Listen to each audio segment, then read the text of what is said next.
I'm standing here in perhaps my favorite place in the land of Israel. I'm on a hill overlooking the Sea of Galilee in front of a small cave. This hill, many of you may know better as the Hill of the Beatitudes, or the Mount of Beatitudes. But actually, this has another name. This hill and also this cave in Greek are named EREMOS, E-R-E-M-O-S.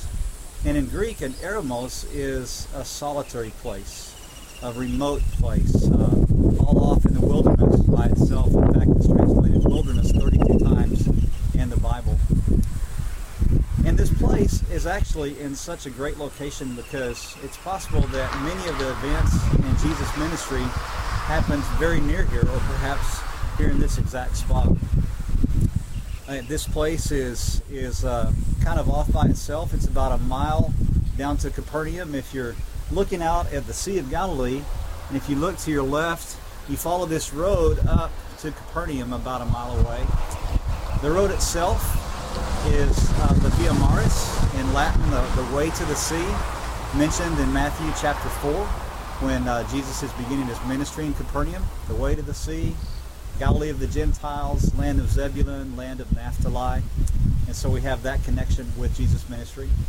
If you come back to the sea and look down just a little bit to my right here, you have a bunch of trees, beautiful trees, flowers, plants, and that covers an area that has 7 springs that have been here for thousands of years, since the time of Jesus.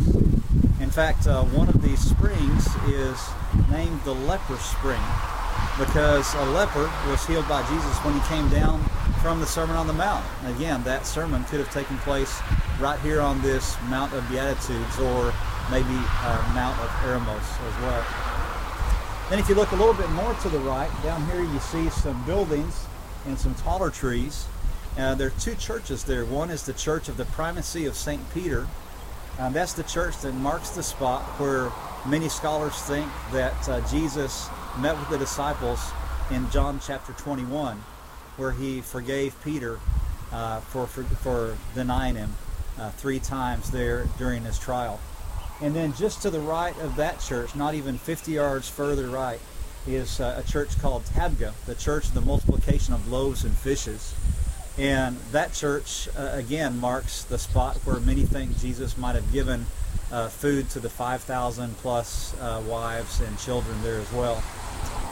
If you think about that story, especially in Matthew 14, it says that he had come to this place to be by himself, to be in an eremos. He needed relaxation. He needed time with the Lord to think and to pray. He just found out about John the Baptist being killed. John is his cousin. And he just wanted to be alone. And the Bible says that when he got to this place, the crowds had followed him.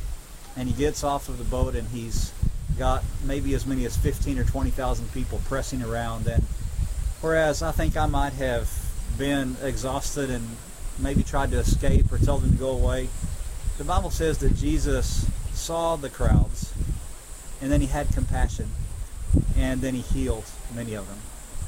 I think that's such a great example to see as God would see, to see people's hearts and feelings and fears and their needs of all kinds, and then to feel that with them and to want to do something to help them, and then to do it. Obviously, we can't heal the same way like Jesus does, or give food to thousands of people the same way he did here, but we can do certain things that God puts in our way to be able to help people.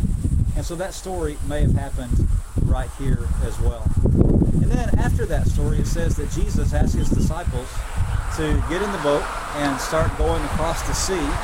And if you look out straight ahead from this cave here, you're actually looking almost straight south into the southern part of the Sea of Galilee.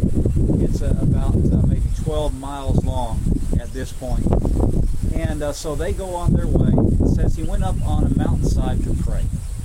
And again, I wonder if you look now behind, directly opposite the water, you look behind you, you have this cave that's been here since the time of Jesus, with my beautiful wife sitting inside. And maybe this was the place where Jesus came to pray that night, to be by himself. And maybe this was the place where perhaps he watched the disciples struggle on the water. And then it says they weren't making much progress, and he went out to them and started washing the night. And that he comforted them, and that's where Peter wondered if it was him and asked Jesus, if it's you, tell me to come to you on the water. And so Jesus said, come. And Peter went for at least several steps, and then Jesus rescued him from the water. I just wonder, sometimes if this place for Jesus wasn't his EREMOS, a physical place to get away, to relax, to be able to connect to his Father. And I wonder sometimes if, we also need that same kind of place. Maybe a specific place in our homes, or maybe somewhere near us that we can go to connect with the Father and refresh ourselves. But even if maybe we don't have a physical place, I think that Jesus wants to be our EREMOS. He wants to be our place of rest, a place where we can go no matter where we are.